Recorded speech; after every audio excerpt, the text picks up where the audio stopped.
Në qytetin e Vlorës po vijojnë punimet për habilitimin e godinës së qendrës kombëtare të urgjencës, megjithse kjo ndryrje konsiderohet si e rëndësishme për rritjen e cilësisë së reagimit në situata emergjente, duke qenë se Vlora është një qytet turistik dhe gjatë sezonit veror tej popullohet, ritmi i punimeve duket se mbetet i ngadalt, duke ngritur pikpyetje mbi ecurinë dhe përfundimin brenda afateve të parashikuara. Sipas planifikimit fillestar, afati për përfundimin e këtij projekti ishte 10 muaj.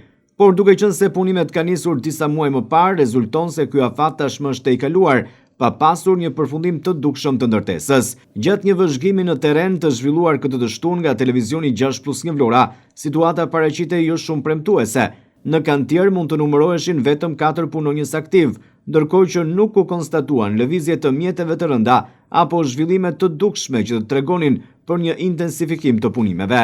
Kjo tablo përforcon perceptimin për një ecuri të ngadalt dhe mungesë dinamizmi në zbatimin e projektit. Godina në fjalë po ndërtohet brenda ambienteve të Spitalit Rajonal të Vlorës, çka e bën edhe më të rëndësishëm përfundimin sa më shpejt të saj, duke qenë se do të shërbejë edhe si një pikë kyçe për menaxhimin e emergjencave shëndetësore në jugun e vendit.